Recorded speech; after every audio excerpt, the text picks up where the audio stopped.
Your stories don't define you. How you tell them will. Hi, I'm Sarah Elkins, your host and chief storymaker of Elkins Consulting. Many of my clients reach out to me because they're in transition. Their children are hitting milestone ages. They want more from their work. They're hitting a big number birthday. And they want to develop clarity about their natural strengths, what their next adventure might look like. In this series, you'll hear me ask my guests questions to dig deeply into the stories that shaped their lives, stories that uncover patterns and may unveil insights into dissatisfaction, and also where their strengths lie and where they found and continue to find joy. This podcast's intention is to have listeners think of their own related stories and how they tell them, discovering the internal messages that are limiting their success, and discovering how to shift their stories so they become positive life lessons to move them forward. If you're curious about what it would be like to work with me, visit elkinsconsulting.com and schedule a one-time 90-minute StrengthsFinder session. Hello, no one is available to take your call. Please leave a message after the tone. It's Tom taking you up on your offer as far as recording a response for your 200th podcast. That's exceptional, Sarah. I'm so happy for you. It's been just an awesome pleasure to listen to you interview people and make it more of a conversation and an excellent back and forth rather than an interview. So thanks for all that you do, and thanks for all that entertainment. Loved all of it from the beginning with Cheryl Snap Connor all the way right up until this most recent one. You're just a joy to listen to. Take care. Bye. My favorite ones were the ones for that short series in which you shared your top strengths finder talent, starting with command. We do find more satisfaction in our lives and succeed once we have more self-awareness of our strengths and can use them the best way possible.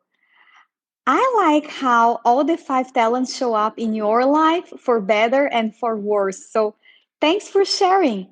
It helps others hear your stories and also relate if they have similar or different talents. They can learn from you and how you use them. I also had a talent that I couldn't see in myself. Focus, and resonated when you, Sarah, mentioned you couldn't see the strategic in you. Let's celebrate the 200th episode. It's a great milestone. This is Rich Gasson saying congrats on 200 episodes. I have been listening for nearly all of them and was fortunate to be a guest on episode 49. What keeps me coming back every week is the variety of people that Sarah connects her audience to in these conversations. To choose a favorite episode would be a challenge for me, as so many of them are excellent. I'll recommend number 174 on Rodney's Raptors and 184 with Rachel Druckenmiller. Sarah has introduced me to so many great people, and many are now connections of mine on LinkedIn who I interact with regularly.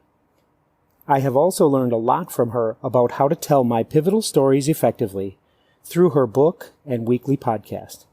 Thanks again for your contributions. Wow, 200 episodes. It is just such an absurd number to me. And I am so grateful because there is no way I would have even had one if it wasn't for my dear friend and partner in crime, Neil Hughes. And I'm kind of beside myself right now because I'm sitting here with him across 8,000 miles away via Zoom. Neil, thank you for joining me for this milestone episode. It's an absolute honor to be here chatting with you. And I'm not sure how I can follow up an intro like that. It's possibly the best I've ever had. But you did all the hard work. I just helped you bring it to life. That was all. That's the way I like to look at it. That is a very small description for a very big job, especially with somebody like me who has a tendency to not be particularly consistent. What I love most about what you've created here is how the show has evolved over those 200 episodes and how your confidence in that podcast has grown too. And for me, there's something quite beautiful in that. Thank you. Well, a lot of people have asked me how I started my podcast, why I started my podcast. They're always surprised to hear that I consider myself an accidental podcaster. especially with nearly 200 episodes when they've asked. And I describe myself as an accidental podcaster because I'm going to tell the story from my perspective. Actually, let's hear it from your perspective. And then I'll kind of share a little bit about what I think the story was behind it. I just remember that when we were getting ready for No Longer Virtual 2018 in Denver, so it would have been the fall before that, late 2017, after the first NLV. I remember reaching out to you and you said you were definitely going to be there in Denver. And I asked you if you would host a panel. And you said yes. Now, do you remember what happened after that? Yes. I mean, I have reached that age where my mind plays tricks on me and adds things in for dramatic purposes, etc. But apart from that, I remember thinking I was having a little bit of success around the podcast at the time. And a big thing for me, we both supported each other for many years and the tribe that we've created. And I found out, well, for me, it was incredibly easy to launch a podcast. And one of the things that I enjoy doing is, as an ex-IT guy that used to sit in meeting rooms and watch people's eyes drift into the back of the head, as soon as the IT guy started speaking, I'll try and simplify technology and say, hey, don't be afraid. You can have a podcast. It's easy to get it on Spotify, Apple Podcasts, all those usual platforms. It's nice and easy. I can show you how. And when you invited me to perform that panel at NLV, I had in my head I was going to create a course and I was going to teach people, hey, everyone, it's nice and easy. This is how you do it. And then when I arrived for that presentation and I was answering questions, I quickly had an alternate message and the universe gave me, Neil, nobody wants you to teach them how to do a podcast. They want you to do it for them. And it was a complete accident. And several years later, I think I now manage about 20 podcasts for people all around the world. But none of that was the plan. I just wanted to put a course out there and say, hey, follow this, you can have your own podcast. So you're partly responsible for that. But as part of that, I thought what I would do is I needed a partner to see if I could teach somebody that doesn't care about technology, editing audio files, setting up RSS feeds, all that boring stuff. I just wanted to take someone and guide them through the process and say, look, it's easy. Anyone can do this. And you were my chosen one. And we worked together on that. That's roughly how I remember it. What about yourself? Well, it's very similar. And I do remember your epiphany after NLV 2018. And we talked about it. We actually did kind of a debrief about what that meant. And as you become a service provider, particularly doing that service, because you kind of enjoy doing it and it works. And it's simple for you where it's not simple for the rest of us who don't understand or want to understand the technology. The way that I remember it kind of starting was I asked you if you would want to start a podcast with somebody, give a gift of starting a podcast with somebody and keeping kind of documentation, a journal almost of what it was like to start this podcast. So you and whoever you gifted that to would then present what it was like to start a podcast and launch it. And then all the ins and outs of what went right, what went wrong together, sure. Present that as a panel on building your brand through multimedia, particularly podcasts. And I remember I invited 2 or 3 people that had mentioned at NLV 2017 that they wanted to start a podcast, and they all turned me down. And I remember thinking, this is a huge gift. This is a multi-$1,000 gift. And you're turning me down. And they each had their own reasons. I'm too busy. I have too much on my plate already. I don't have time to add one more thing. It's not quite the time yet because I'm not sure exactly what I want to do with it. Mm-hmm. And I remember being so discouraged that people would turn down this awesome opportunity. And it was a LinkedIn connection, Jared Chambers, that I talked to later that month after you and I had discussed it, and these people had already turned me down. I was getting ready to do a storytelling performance on the stage of the historic Wilma Theater in Missoula, Montana. And I was telling him how excited I was. And then I told him the story about these people turning me down for this opportunity. And he said, Sarah, you're a storyteller yourself. You help people tell their stories. why aren't you doing the podcast? Why aren't you taking the opportunity? And I remember all those same reasons popping into my head. Oh, I don't have time. I don't need one more thing on my plate, blah, blah, blah, blah, blah. But then I reached out to you and I said, well, Jared said this. What do you think? And you're like, oh, I was hoping you were going to say that. I love that story, though, because it's almost like the universe just gave us that nudge in the right direction. Neither of us wanted to go down that road. We both got thrown into it. And great things have happened as a result of that. And I think that's one of the things that's so important in life, and looking for those opportunities, knowing when to say yes, and just going for it and throwing caution to the wind. Absolutely. And I remember you kind of asked me, you gave me some editing tools that I could use. And you asked me, do you want to try this out? I can walk you through how to edit it. And I was like, okay, I'll try. And I even downloaded, was it Camtasia or one of the products, Audible or Audacity, no, it would have been. Audacity, that was the one that I tried. And I was like, no, I can't. I mean, it would take me a long time to figure out how to edit on this. And you said, oh, don't worry about it. It'll just take me a few minutes. Like I'll take care of it. But I realized that you had to listen to the whole thing before you could be finished editing it. And some of those episodes were really long. And I thought, wow, this is really such a generous gift. So thank you.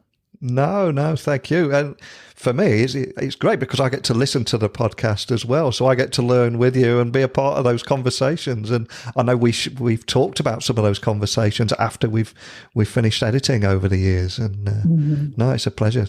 And you're very good to edit for as well. There's not too many mistakes in there. So what you hear is what you see. It's not heavily edited. Oh, thank you. Must be the musician in me. I just want to do this once. Yeah. I think some people get so carried away with everything's got to be perfect and you've got to edit out every every R. And if you do that, it doesn't sound like a natural conversation anymore. So I think it's important to, yes, remove some of those things, but as a rule, you want it to sound like a good conversation.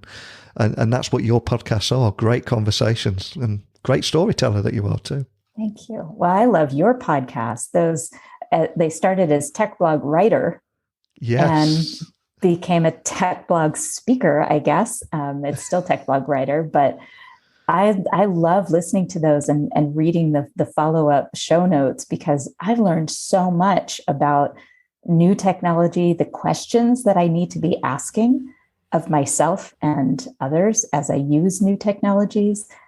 You're part of the reason I don't have a smart appliance in my house other than the TV.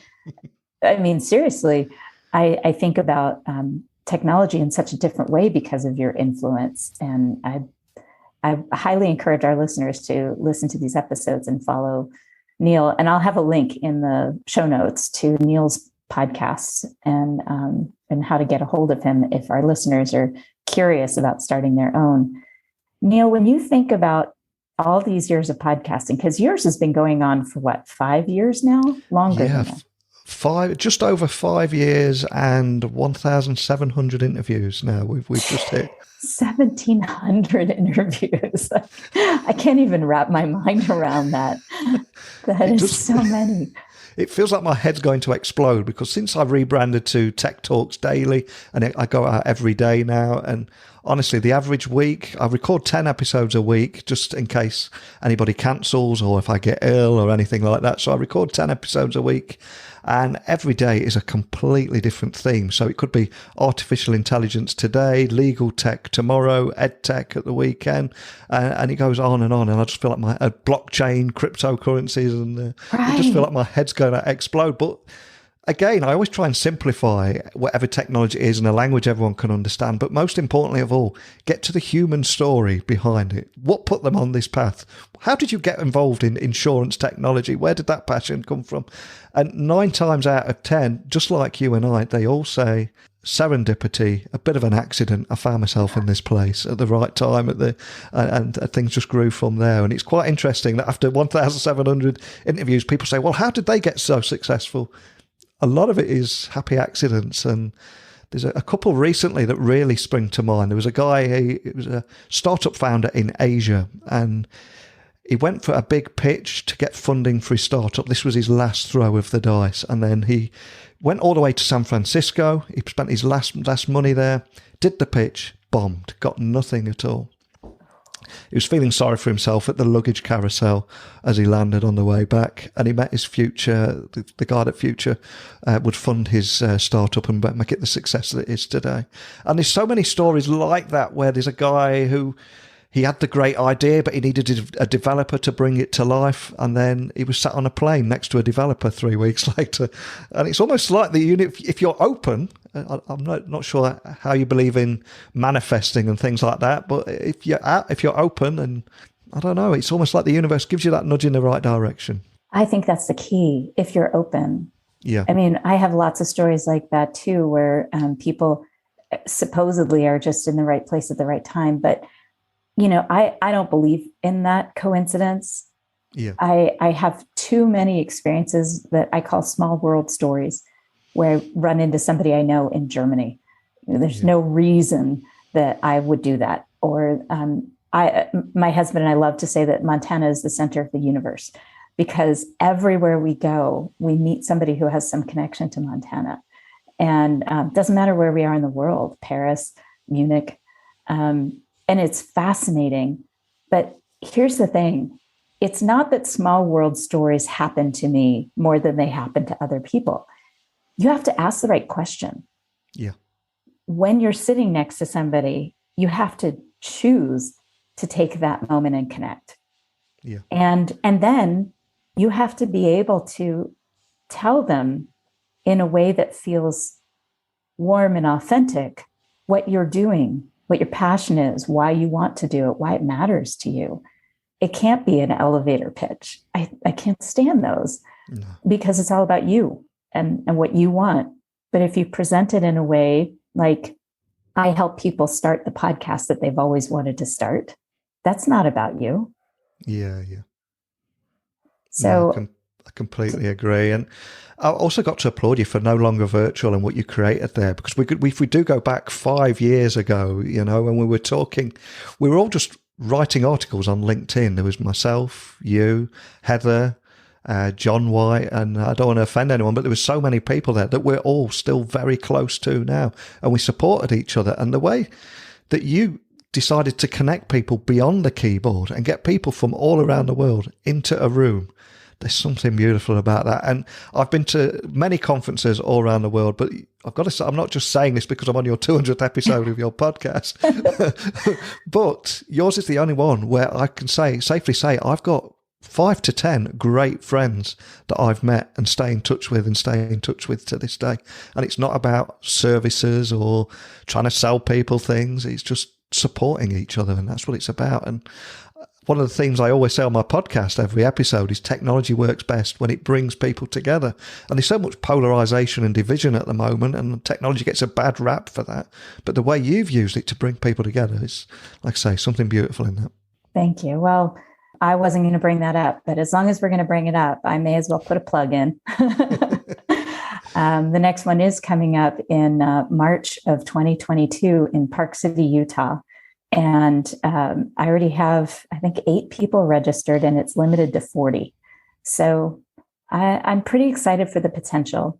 I am making sure that people are comfortable making this investment. It's not a huge investment, but I know that things are in a weird place right now in terms of travel, and I don't know what things will be like in March. So there are refunds available for registration. If people want to register now, they can be refunded it up to, I think I put the 1st of February or something like that on the website. But one of the things that happened with No Longer Virtual was your arrival in 2018 at the No Longer Virtual in Denver.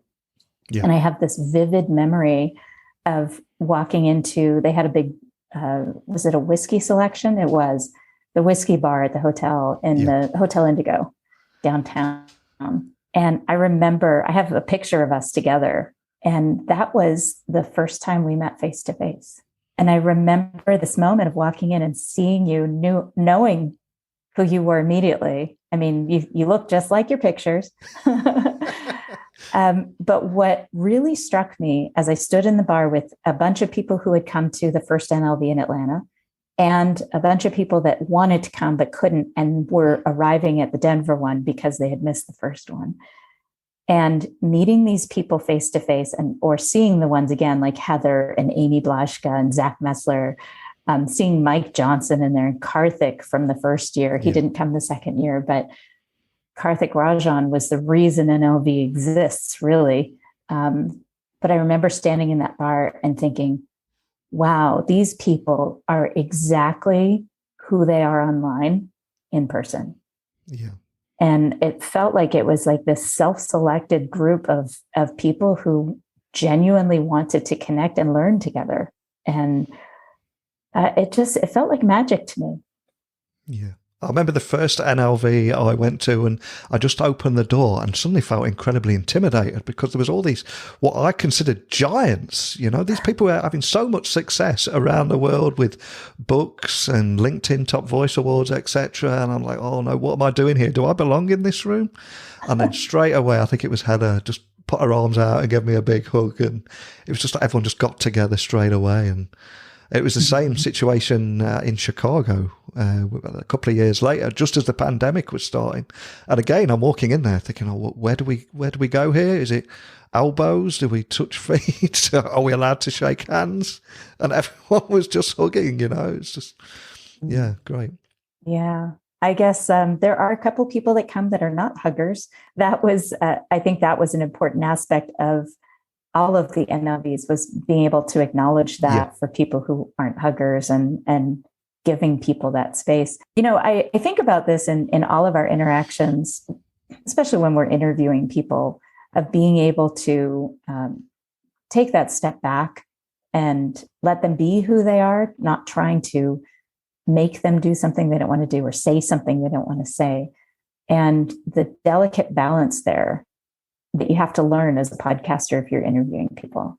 And my learning experience with that was Kimberly Davis. And we actually recorded twice because the first recording was awkward. I mean, really awkward. And it was at this point where we finished, and the next day, because we are so close, I mean, she's one of my dearest friends, and we met on LinkedIn. She actually called me and she said, you can't publish that. We need to re-record if you want me on the podcast. That just was too awkward. And I was like, oh, I was thinking the same thing. Thank you for saying that. But she gave me some feedback that only a dear friend would give you. It's so hard to give feedback, constructive feedback. But if you don't, we don't learn, we don't grow. Yeah. And if you care about the person, even peripherally care about them, giving them that feedback is the key to their success. It's not about you at all. Yeah. So what experiences have you had with that, with your podcast? Whoa, that's a good question. It's funny because every single person I talk to is a completely different personality, and you've probably found that as well. You have somebody like Gary Vaynerchuk, who's very short, sharp, wants bullet points, and then other people are talkers that you can just chat to for hours, and it's just adjusting with that, and just I always try and learn from every single person that I speak with. There's going to be some people I don't gel with as naturally as others, but if I can learn something from every single person, and 5 years later I've interviewed 1,700 people, it's almost like reading books, isn't it? Because you're getting that information out of their head, their expertise, and leveling up almost just by talking to these people. And is that something you found with interviewing people and trying to learn something from every person? Oh, absolutely. And I think that's an important concept for anyone who has a podcast, a new podcast, is thinking about doing a podcast. I'm not always the audience for every episode. Yeah.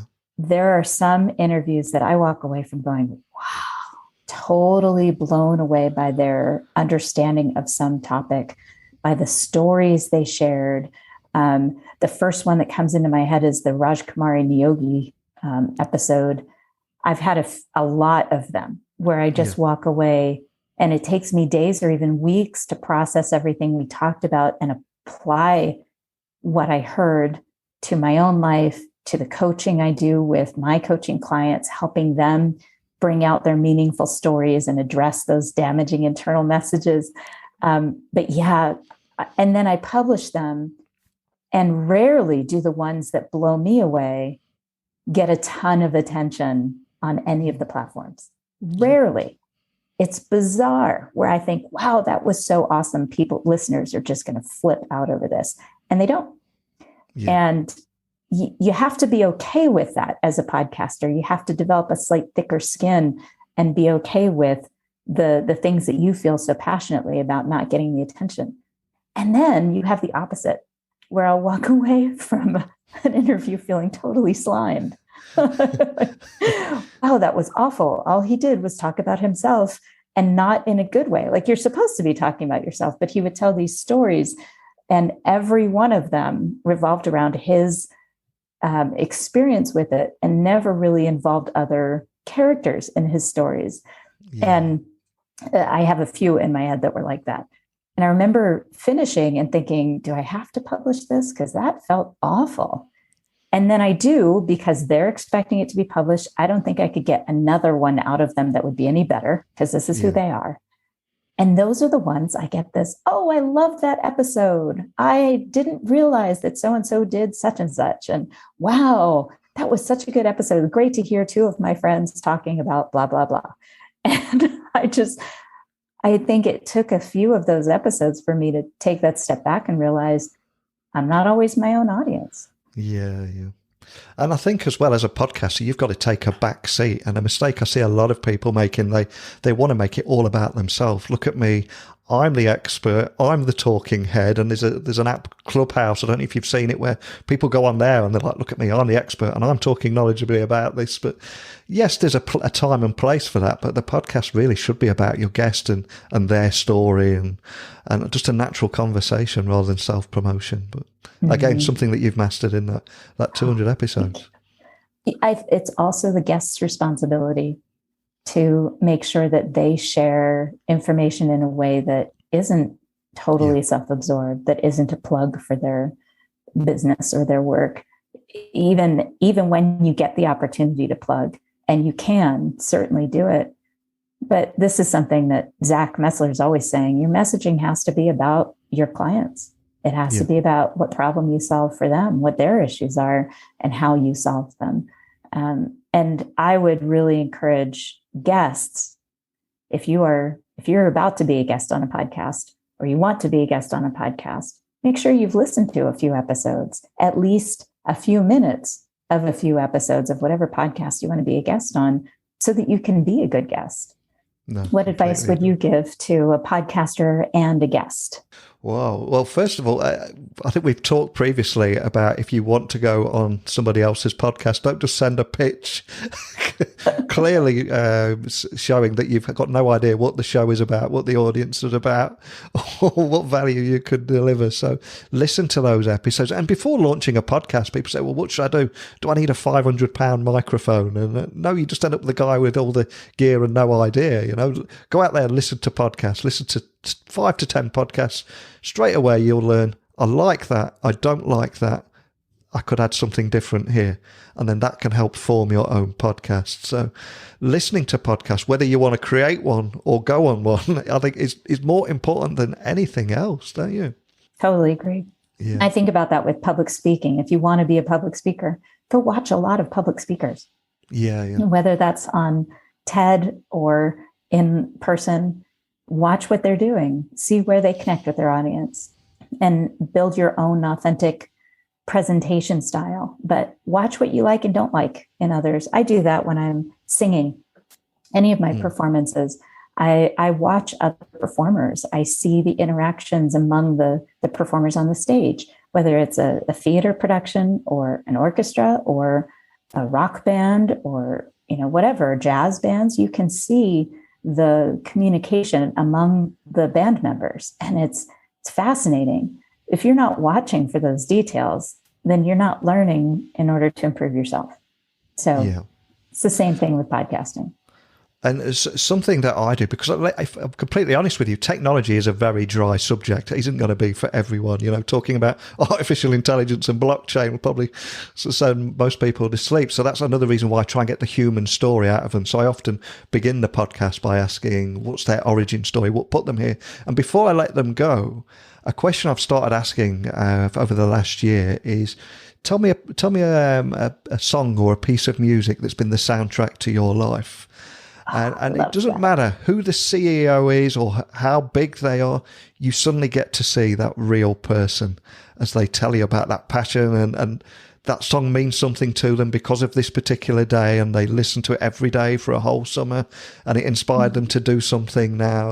And again, it's a bit of a throwaway question in some people's eyes, but you get to see the real person behind it. They're not talking about their work and their services, suddenly they're talking about what drives them and the songs that they like. And I've had quite some choices on that. I think and what I do is I add each song to a Spotify playlist for other people to tune into. Cool. As well. I didn't know that. And there's an eclectic mix on there, let me tell you. What was your biggest surprise one? The most bizarre one was, the Final Countdown by Europe. There was an alternate a cappella version, a cappella metal. I didn't even know that genre existed. A cappella metal? So we've got everything on there. It seems like sacrilege.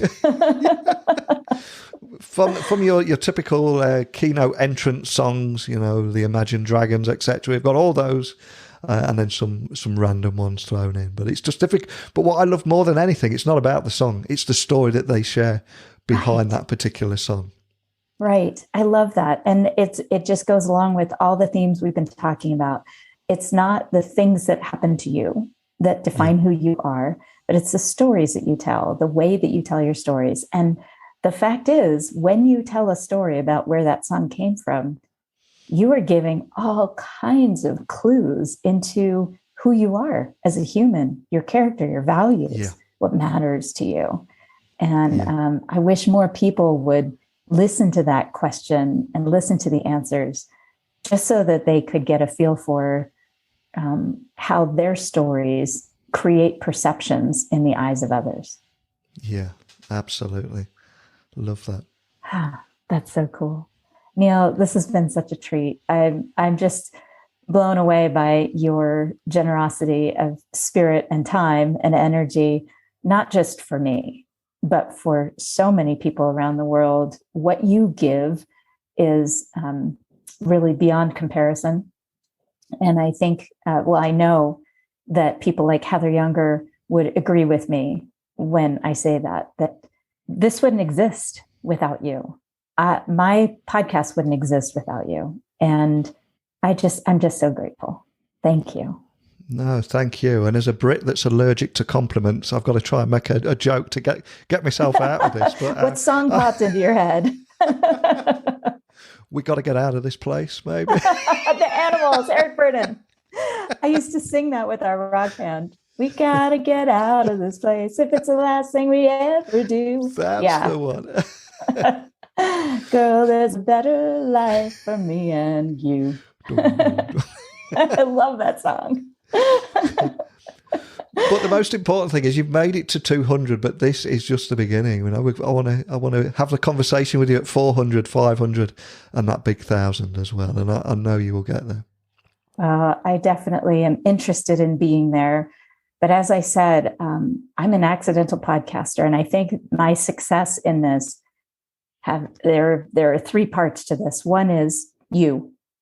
Another is that it has just built momentum, and I haven't thought of it as a commitment. And I'd encourage other potential podcasters and podcast guests to think about it in those terms. If you're intimidated by the idea of making a commitment, know that it isn't. It is for the first 6 months or a year if you actually want to make a go of it. If you have a plan for some sort of ROI on it, or what you're going to get out of it, why do you want to do it? What do you want your audience to get out of it? For me, it wasn't a commitment, a long-term commitment. And I think that's why I started it. I wasn't thinking, oh, I'm going to be doing this in 2 years, much less 200 episodes. I think the other part of my success with this and yours is the choice to allow it to have its own organic trajectory, to allow yourself to shift gears when you want to within your podcast, to know that you are going to continue to grow and learn as you do it, and that's okay. You're not going to start with a perfect podcast.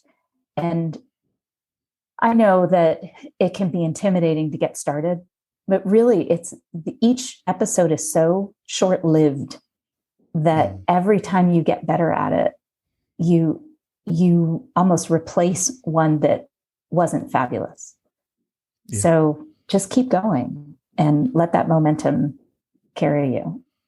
I couldn't agree more. One of the things that I always say is version 1 is better than version none. And so many people just keep putting it off and don't want to launch. And then when they do launch, I think the average length of a podcaster is 7 episodes before they realise, oh, actually, this is quite hard work. I'm going to give up here. Or the other one that they get to episode 5 and say, Neil, how do I monetize this podcast? And I'm like, before trying to monetize anything, let's serve your audience, build a following. And the other emails I get a lot is, how can I grow my audience? I'm getting 300 to 500 people a month, which is nothing. I want 2,000. I want 5,000. There is no shortcut. You've got to show up each week or whatever period that you choose. You've got to show up, become a part of someone's routine. And over time, you build that momentum and it all happens organically.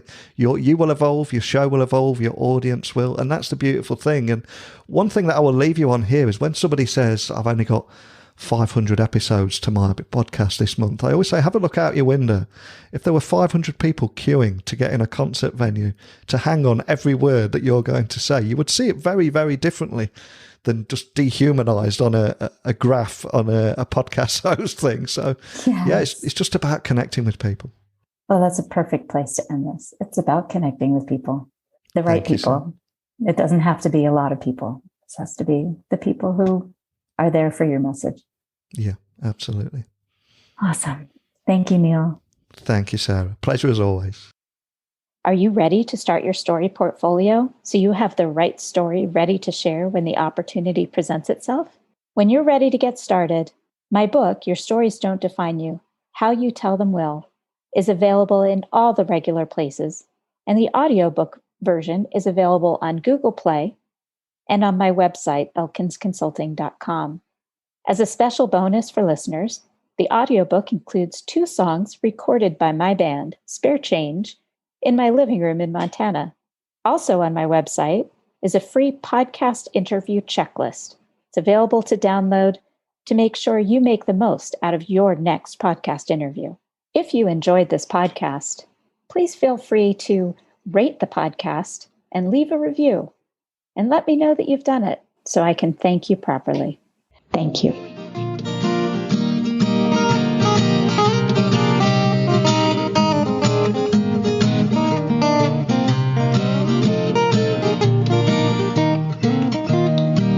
Now listen to me, honey, while I say, how could you tell me that you're going away?